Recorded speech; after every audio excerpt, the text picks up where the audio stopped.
Le travail de bureau n'est pas vraiment considéré comme un travail physique quand on compare à un job de construction, par exemple. Sauf que depuis la pandémie, on a eu beaucoup de demandes en ergonomie au bureau pour les gens en télétravail. Et, bien entendu, il y a la sédentarité qui rentre en ligne de compte. Il y a d'autres éléments aussi à considérer. Aujourd'hui, on vous parle de douleurs au cou et particulièrement en lien avec la position des écrans. Il faut comprendre que la tête, c'est une charge quand même importante qui est au-dessus de notre colonne vertébrale. On parle d'environ 5 kg. Donc, si la tête est penchée vers l'avant, vers le côté, en flexion latérale, on peut imaginer toute la tension qu'il va y avoir au niveau des muscles et des tendons. Donc, il faut considérer aussi l'aspect des rotations, les torsions au niveau cervical. Donc, par exemple, pour regarder un écran qui est sur le côté, il y a l'aspect de durée aussi comme facteur de risque qui va rentrer en ligne de compte. En gros, vous avez mal au cou et aujourd'hui, on va vous donner des conseils, notamment sur le positionnement de vos écrans ou de votre écran pour aider à diminuer ces douleurs-là. Pas mal tout le monde connaît la posture de référence en ergonomie de bureau. Donc aujourd'hui, on prend pour acquis que vous avez déjà ajusté votre chaise, vos épaules sont détendues, vos bras sont relax et on va aborder dans d'autres capsules vidéo ces aspects-là, portant sur les autres éléments. Parlons donc de la position des écrans.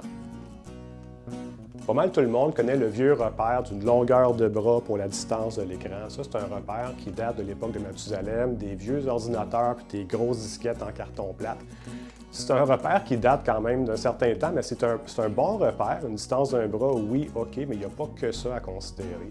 En fait, ce qui est important, c'est de voir est-ce que vous voyez bien votre écran d'ordinateur avec la distance que vous avez.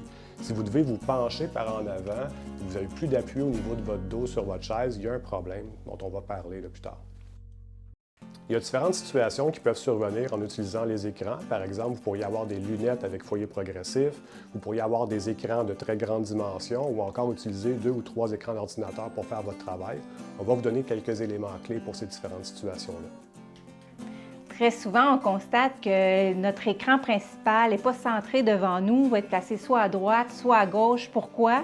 Parce qu'on travaille avec notre portable ou parce que notre surface de travail n'est pas assez profonde. Alors, on va placer notre écran pas directement devant nous et il y a un enjeu à ce niveau-là. L'écran peut être trop haut, trop bas.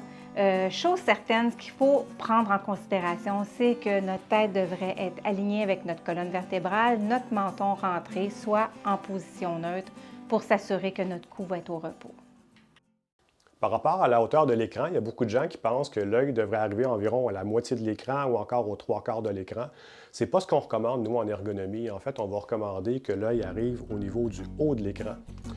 Et la raison, en fait, est bien simple, c'est que si on a besoin de regarder vers le haut, c'est très difficile pour les muscles des yeux de regarder vers le haut. Donc, on va avoir tendance à pencher la tête vers l'arrière, ce qui va amener possiblement des tensions là, au niveau du cou. En ce qui concerne maintenant la distance de l'écran, les normes vont aller un peu dans toutes les directions. On va parler de 15 pouces, de 27 pouces, certaines vont dire jusqu'à 1 mètre de distance. Donc, vous voyez que les normes il y a une grande marge de manœuvre par rapport aux normes. Nous, ce qu'on conseille, en fait, c'est soyez confortable dans votre distance par rapport à l'écran. On veut que vous puissiez voir facilement vos caractères. Si vous êtes penché vers l'avant pour voir votre écran, il y a un problème. Donc, essayez de voir si on peut rapprocher l'écran plus près de vous ou encore de grossir les caractères dans l'écran pour éviter les postures contraignantes. Si vous avez de la difficulté à voir votre écran, vaut mieux reculer, venez vous adosser, puis on va avancer l'écran. Vous avez la même distance et là, vous avez une posture qui est beaucoup mieux alignée. Certaines personnes ont un bureau trop court, voire 24 pouces ou moins, et ceci peut limiter l'espace disponible pour le clavier et l'écran, surtout si vous appuyez vos bras directement sur le bureau.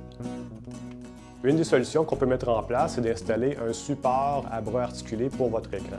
Donc là, il faut que la table puisse accueillir cet équipement-là. Si vous avez un panneau derrière votre bureau, derrière votre table, ça ne fonctionnerait peut-être pas. Il faudrait peut-être considérer de percer un trou si c'est possible. Mais un équipement comme ça, un support à écran sur bras articulés, va vous permettre de positionner votre écran plus facilement et de mieux gérer la distance par rapport à votre écran. Si jamais votre table est trop courte pour accueillir un équipement comme celui-là, on vous conseille simplement de changer votre table. Considérez à changer votre table pour une table plus profonde pour vous donner la marge de manœuvre dont vous avez besoin. Il y a des gens qui n'ont pas vraiment le choix d'utiliser 2 écrans d'ordinateur en raison du type de travail qu'ils font, les différentes applications que vous avez ouvertes en même temps. On comprend ça, on va vous aider. Si vous devez absolument travailler avec 2 écrans d'ordinateur, on vous conseille de positionner votre écran principal droit devant vous, l'écran secondaire sur le côté. Et si vous utilisez vos écrans dans une proportion similaire, 50-50, on vous conseille de positionner vos écrans dans une position 50-50 gauche-droite aussi pour limiter l'amplitude des mouvements. Mais en gros, ce qu'on va conseiller si vous avez deux écrans, si c'est possible de mettre le plus possible vos applications dans votre écran principal qui est devant vous, on va limiter les rotations du cou, puis on va peut-être réduire le facteur de risque au niveau des positions. Puis aussi, par rapport au support à écran articulé, on vous conseille d'utiliser deux supports à écran simple plutôt qu'un support double pour avoir plus de marge de manœuvre sur le positionnement de vos écrans. Avec un support double, souvent, on est un petit peu coincé pour le positionnement. Il existe aussi des fonctions comme Alt-Tab qui nous permet de passer facilement d'un logiciel ou d'une application à l'autre. Il y a aussi la fonction Windows Flèche qui nous permet de déplacer facilement les fenêtres à droite, à gauche pour travailler en mode fenêtre séparée. Si vous travaillez longtemps avec un ordinateur portable, vous avez possiblement des postures en flexion du cou qui vont apparaître. On vous recommande alors fortement d'ajouter un clavier puis une souris externe, puis d'élever le portable sur une boîte ou encore sur un autre support. Puis idéalement, d'ajouter un écran externe vous permettra de libérer de l'espace sur votre table de travail et probablement de mieux vous positionner. L'écran du portable pourra alors être fermé et c'est ce qu'on vous conseille de faire avec un ordinateur portable. Si vous avez beaucoup de documents à lire sur votre bureau, ça pourrait aussi contribuer à vos douleurs cervicales.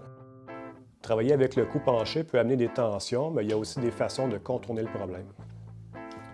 L'une des solutions est d'utiliser un support à documents ou un gros cartable vide pour changer l'inclinaison des documents et faciliter la lecture. Il restera quand même la flexion du cou, mais elle sera moindre et ceci pourrait vous aider à réduire les douleurs. Une autre solution, c'est d'utiliser un support à documents sur bras articulés qui sera disposé à gauche ou à droite. Il va rester simplement des mouvements de rotation cervicale, mais ceci pourrait quand même vous aider à réduire les douleurs au cou selon votre situation. Si vous avez plusieurs appels téléphoniques par jour et que vous utilisez encore un téléphone comme celui-ci, il faut qu'on se parle. Retenir un combiné de téléphone entre la tête et l'épaule, c'est très exigeant pour le cou. Donc, une solution simple, c'est d'utiliser un casque d'écoute avec votre téléphone pour garder votre cou en position neutre. Je m'appelle Chantal Boucher, je suis ergothérapeute et ergonome. Je m'appelle Emmanuel Benoît, je suis ergonome chez ARIA et on vous souhaite de rester en bonne santé. Yes!